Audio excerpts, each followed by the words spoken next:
Hello and welcome to a new week on Granada Reports. Yeah, thanks for joining us. Here's what's coming up on tonight's programme. I'm innocent, I wasn't there, I don't know who's done it, but I think justice hasn't been done. 40 years of protesting his innocence. Now an investigator says police errors could make this man's murder conviction unsafe. A man goes on trial accused of fraud around the sale of hundreds of thousands of pounds worth of luxury handbags. 1 year on and still no one's charged over Ellis's death. Can this campaign bring justice for his mum? The head teacher's going above and beyond for Elsie's story.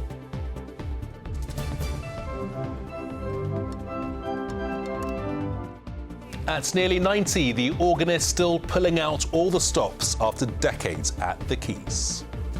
And after a bright and breezy day, we have some rain pushing through overnight tonight. I'll have all of the details later in the programme.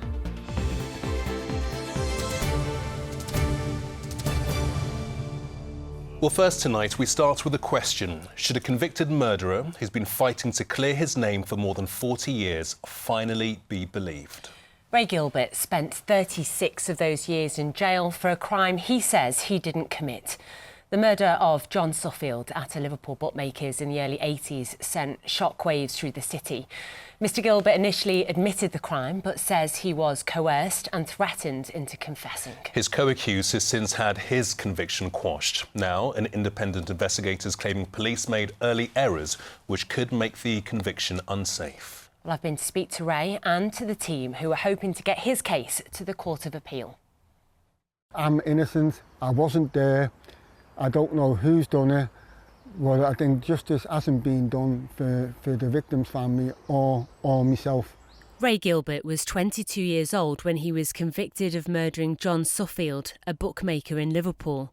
Stabbed 19 times, it was a brutal killing that sent shockwaves through the city. Now in his 60s, Ray is making a fresh bid to clear his name. I want to prove my innocence, I want to be able to put my head up high. I mean, it's not to do about money, not at all. We just want my innocence proven. Because you can't let one out and then say the evidence is okay, when the appeal court's already ruled said the evidence is useless. Ray was one of two men jailed for the murder. His co-defendant John Kamara had his conviction quashed 25 years ago when an appeal court found hundreds of witness statements were kept from the defence team. It's within these documents we have found certain information that suggests that Ray was certainly not in the place that he was forced to confess to where he was. Ray and John Kamara weren't even together at the time of this murder, and there's absolutely no evidence to link them to this crime. But because Ray initially confessed to the killing, he's never had the chance to appeal his own conviction. Ray, why did you confess not once but a number of times if you didn't commit this murder? Fear for my life. Pressurised to confess by the police. I don't think they understood that I had vulnerabilities. I was threatened at court. And you had no solicitor, did you, during those first police interviews? Didn't have no solicitor, no interviews were recorded. Ray's first confession came when he was questioned for 48 hours without legal representation, having spent much of his childhood in care and suffering a head trauma in his early years. His team believes those confessions could be unsafe, that under such intense pressure, he was more likely to say whatever was asked of him.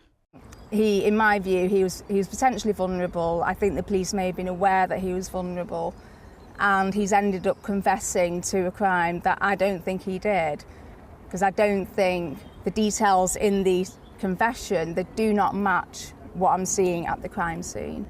Ray's team believes his case shares striking similarities to that of Peter Sullivan. He too was interviewed without a solicitor or an appropriate adult present and initially confessed. But last month he had his 38-year conviction overturned in what's believed to be the UK's longest miscarriage of justice. Stephanie Davis says his case gives them hope. She's a death scene investigator and is part of the team that's reapplied to the CCRC, the body responsible for investigating alleged miscarriages of justice, asking them to review Ray's case. So in my opinion, the scene was staged. After studying photos of the crime scene, Stephanie believes those responsible for the murder tried to cover their tracks to steer the force in a different direction. So I believe that what they did was they staged the scene to make it look like a theft gone wrong. And what's happened as a consequence of that is that the police suspect pool was extremely narrow. So they weren't looking at the motive being murder, they were looking at the motive being a theft. So they concentrated only on those people that had a history of theft, like with Ray. The CCRC have already rejected previous claims by Ray, haven't they, to appeal his conviction? So what makes this time different? So the first time they rejected Ray's application, the main reason was because of the detail in his confession, and they said that Ray must have been at the crime scene because of those details. And every time he's applied after that, they have said there's no new evidence. But this time, what I'm offering is a brand new argument. I really hope that this time they will listen and that they'll at least do a forensic review of any remaining samples, because at the moment there's absolutely no evidence that ties Ray to that crime. If Ray's case does get referred to the Court of Appeal, then this could be one of the longest miscarriage of justice known in the UK. It's now more than 8 years since Ray left prison, but he says he'll fight to his last breath to clear his name, not just for him, but also for the family of the man he was convicted of killing. I did not do this crime, and I reiterate till my dying day, I am innocent of it. And I want justice for them, just as I want justice for me, because they haven't had it. Well, we got in touch with the Criminal Cases Review Commission, which said it's received 6 previous applications and found no real possibility the conviction would be quashed by the appeal court. A spokesperson added they can't share details of case reviews. Yeah, Merseyside Police, meanwhile, said the CCRC has previously deemed the conviction safe. They've told us they're aware of a further application that's been made, but are unaware of any further detail. Well, on to some breaking news this evening. A Manchester city centre is at a standstill because of a massive fire at a historic building next to a mainline railway. Yeah, rail services have been stopped and roads have been closed. Tasha Kachiri has just sent us this from the scene. I'm just on Cambridge Street at the moment and there is a massive fire behind me. The building is an unoccupied building, but the flames are massive. There's been loads of activity here. You can see the fire service behind me and the ambulance coming. At the moment, there's about 7 fire engines and probably even more ambulances coming. We've been moved backwards away from the flames. The fire service and the ambulances are just trying to keep people safe at the moment. But as you can hear, you see all the vehicles coming through behind me. You don't know what's going on. There's people who live in the building opposite who are standing here beside me who are very, very worried about what is happening. But there is a massive response here and everybody's hoping that everything will be okay. Tasha Kachiri reporting there, and you can follow that developing story on our website now. That's on the ITV News app and at itv.com/Granada. Well, next tonight, a man's gone on trial in Cheshire accused of fraud around the sale of hundreds of thousands of pounds worth of luxury handbags. Yeah, Jack Watkin denies making false representations to 6 people between December 2019 and August 2024. Rob Smith's at Chester Crown Court for us this evening with the latest. Rob. Jack Watkin had a facade, in the word of prosecutors here today, a facade of a glamorous and luxurious lifestyle which engendered trust in people. that they would loan him money, large sums of money. And one of those alleged victims, the court was told today, said that Mr. Watkin gave the perception of being a millionaire involved in the fashion industry, buying and selling luxury goods. The prosecution case against the 26-year-old from Audley Edge, seen here arriving at court in a grey tracksuit, is that he got loans from people to buy luxury handbags worth thousands and thousands of pounds. Now, those bags could be sold on for a profit, and the promise was that he would do that that, he would repay those loans and he would split the profits with those people. The prosecution say that did not happen. Among his 6 alleged victims are a long-time friend of his and his own father. Another one of them was said today to have provided Mr Watkin with more than £321,000, only to lose some £233,000 of it. He also faces 2 charges of theft, again relating to luxury handbags, and a further charge of fraud that involves a pair of shoes worth more than £800. Mr Watkins denies all of the charges against him, and the court was told today that his defence team is expected to say that these were all legitimate business dealings. He didn't defraud anyone, he wasn't dishonest, he didn't deceive them, he did share the profits, and he did not steal anything from anyone. The first witness will give evidence here in Chester tomorrow, and the hearings are expected to run into next week. OK, Robert, Chester Crown Court, many thanks indeed. Now, anyone in Liverpool city centre today may have noticed a desperate message from the family of a teenager shot dead exactly 1 year ago. Ellis Cox was killed at an industrial estate just 5 minutes away from his home. Yes, a number of people have been arrested in connection to the murder, but no one's been charged. Now, on the first anniversary of his death, his mum Carolyn has helped organise digital screens across the city to display an appeal for information. She's been speaking to our reporter, Jennifer Buck. A house full of memories that now feels so empty. I still put his light on. I put his light on in his room every night. His room's exactly the same because I want the smell to stay. It's been an agonising 12 months for the family of Ellis Cox, who still have no answers about who shot him at the Liver Industrial Estate as he cycled home on the night of Sunday the 23rd of June. The 19-year-old was an apprentice plumber, described as a gentle giant, kind and loving. He was not the intended target, and the key to who shot him lies in the community. Today, a fresh appeal for information with digital screens across the city, urging those with information to speak up. You see boys cross me on bikes and things, and I think, you could know something. It could be you. And I'm walking around amongst them people, and then if people look at me and I think, do they know something?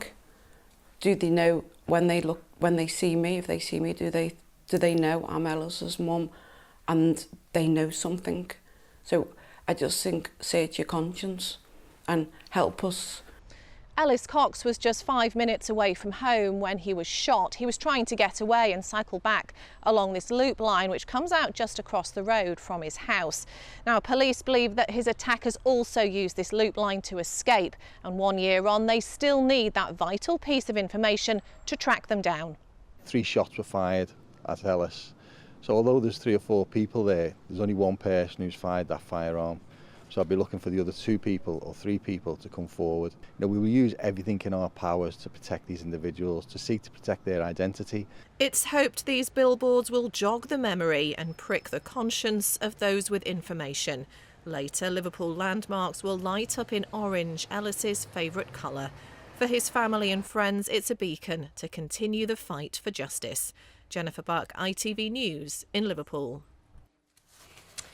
Now, we all know how far teachers will go for their pupils, but next night we're delighted to welcome 2 heads to the studio who really have gone above and beyond in memory of one of their own. Yeah, they certainly have. Elsie Stankham was just 7 when she was stabbed and killed last summer in Southport. Jenny Sefton and Adrian Ansell made a 15,000-foot skydive over the fields of Lancashire for the Elsie Story charity, and they join us in the studio now. A warm welcome to you both. Welcome back to land. Jenny, if I can start with you, how was the experience?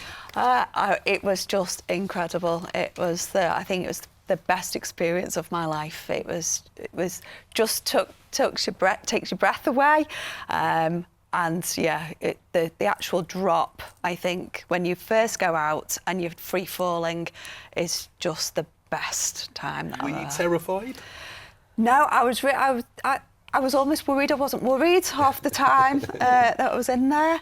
And then, yeah, we got to the edge of the plane, and then you don't have a choice. Somebody else is taking you out. and then you just, wow, the experience of falling, it was just incredible. Yeah, and obviously you've both been in school today. Adrian, how did the kids treat you as a rock star? It's just not the children, just the whole community has been together. You know, we did things on Friday in school, we did a Break the Rules Day in school on Friday.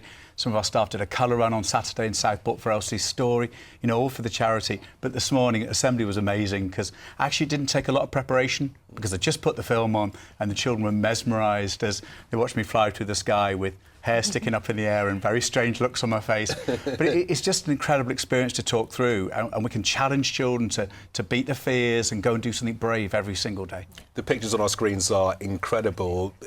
Jenny, this is very much about community, isn't it? The community is really pulled together for this incredible charity. Yeah, and it really felt like that at the weekend. We didn't plan initially the skydive to be on the same day as the colour run, but as it happened, it worked really well. So we've done the Break the Rules Day on the Friday for the children, which the children are obviously really, really excited about.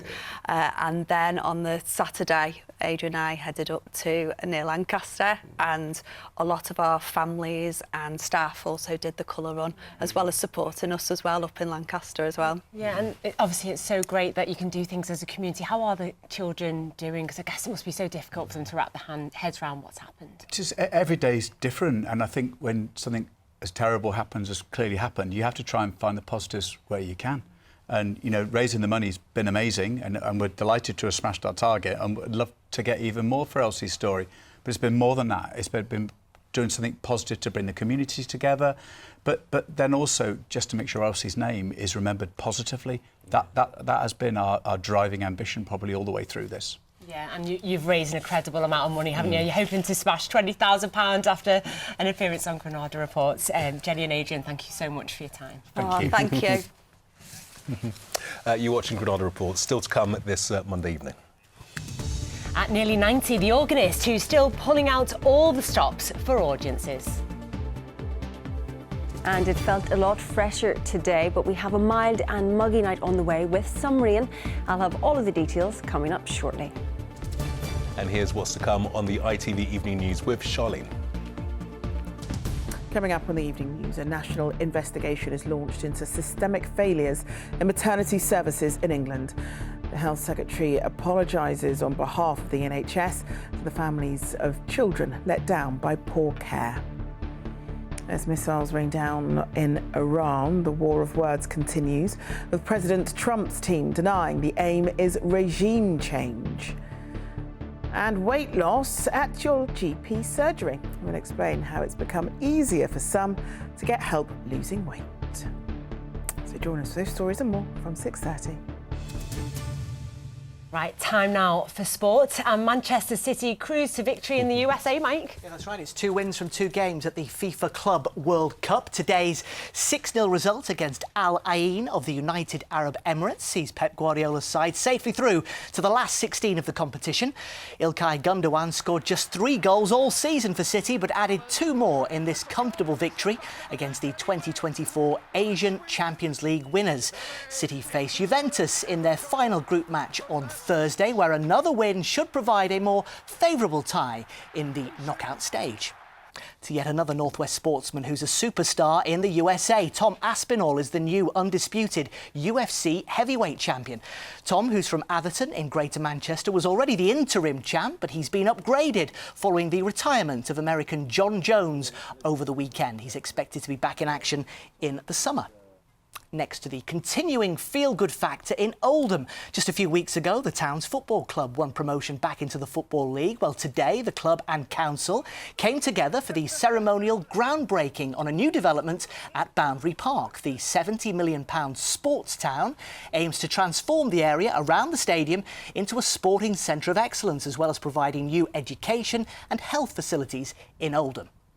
This is the first cut of the turf to make Boundary Park into a sports town, for the benefit of everybody in Oldham. This spade's solid silver spade. It was used in 1896, that's 130 years ago, to cut the first piece of turf in Boundary Park. Luckily, this hasn't been nicked or melted down or whatever. This isn't just about Latics, it's not just about the council, this is about all the young people and all the adults actually that will be able to use this facility for training, for educational purposes, and to really, really get on in their lives, and it's monumental. It's been absolutely fantastic. Finally, to the Olympic athletes who've been inspiring children to get moving on Olympic Day.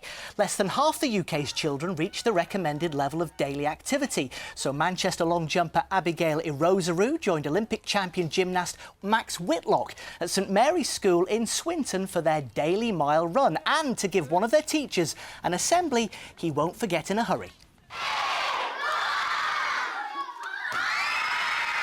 Visually see stuff for children is really important, and you never know what impact that can make, whether it's starting a child in a new sport or just starting moving, doing something else, a chance to try something, it might spark that. For us, both myself and Max, we had a background in loads of different sports, and that was the message that we were trying to share, the importance of just enjoying your sport and finding something that you love. Doing daily mile to represent sport, it's amazing. Yeah, it brings us together. You get to socialise with your friends, and it improves your mental well-being. It's great to just get out the classroom and just have a little 15 minutes just to go at your own pace, do some walking, jogging or running. Yeah, it makes me want to be more active because, as they said, if you always believe, you can achieve. Great advice. We're tight for time, otherwise I was going to try that little flip over you two. And I would have nominated him till either. Got trouble written all over it, wouldn't go near it. Mike, thank you. Thanks, Mike. Now, it's a venue in the region which has entertained audience since 1939, and a large part of that entertainment has come courtesy of resident cinema organist Dave Nicholas at the Liverpool Philharmonic Hall. Yeah, Dave's love of playing the organ at the Phil spans almost 4 decades. And this week he's celebrating his 90th birthday. And as Paul Crone discovered, he's still got plenty of energy to pull out all the stops.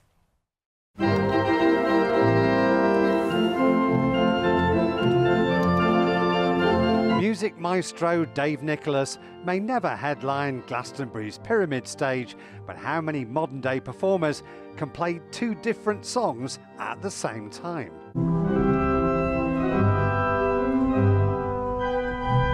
Or manage to do some sketching and blast out a tune or two?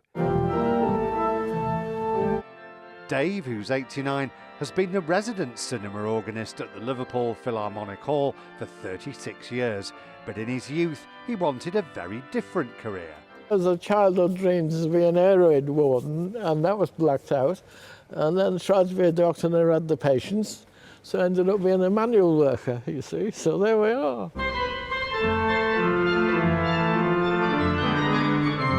Dave's pièce de résistance is playing the organ as the world's only remaining Walter d'Or cinema screen rises out of the stage before every screening. Impressive, eh? Dave plays Blaze Away on the organ. The screen rises very, very slowly. The audience start clapping in time with Dave. It's such an iconic moment. So the organ here has 60 notes. The lowest note is... C. C. Oh, I can feel that. And the highest note? It's C. With the top one was what they call 2-foot pitch. It gives up to... C. Dave learned his trade working for many years at Butlins holiday camps. That's him behind the wheel of the Butlins bus. I come here and the staff will tell you, I haven't a clue what's going to play. It just sit there and it happens. Dave has no plans to retire. A bonus for us and the Liverpool Phil. Paul Crone, ITV News.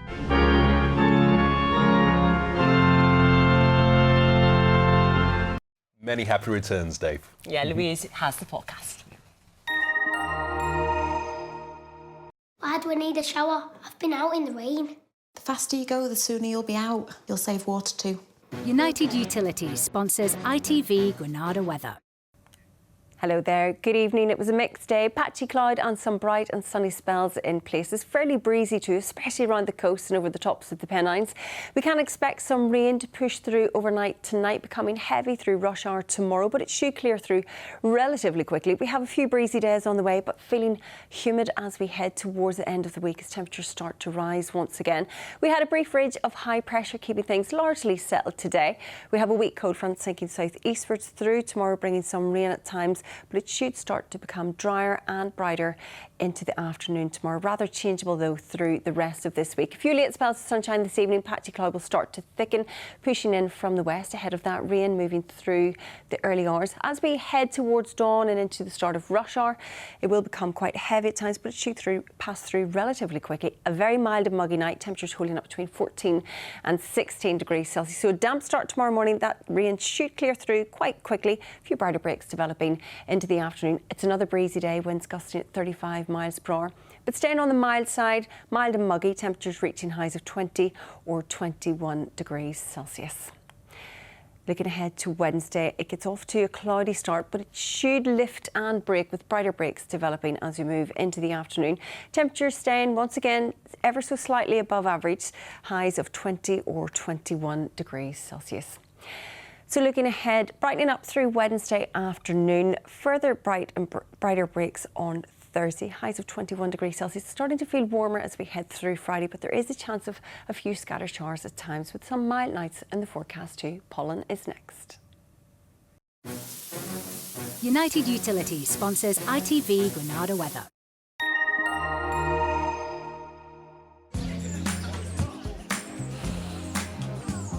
Making the most of summer. Piri sponsors ITV pollen count. And pollen levels are very changeable this week. We have moderate levels tomorrow, increasing to high on Wednesday and reducing to low on Thursday. That is the very latest. Have a lovely evening. Bye-bye for now.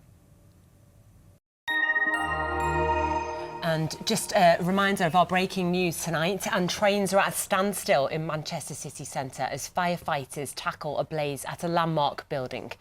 Flames have been seen and huge plumes of smoke are covering the tracks near Oxford Road Station, while residents have been told to evacuate nearby apartment buildings. The Hotspur Press, a former printing mill, is well alight with firefighters attempting to tackle the flames. Yeah, services across the network have been stopped between there and Piccadilly until at least 11 o'clock tonight, and a number of roads have also been cordoned off. You can follow that developing story on our website at itv.com/Granada. And of course, we'll have more on our late bulletin after news at 10. Hope you can join us. Until then, whatever you're up to, have a lovely evening. Good night and thanks for watching. We'll see you tomorrow. Bye-bye.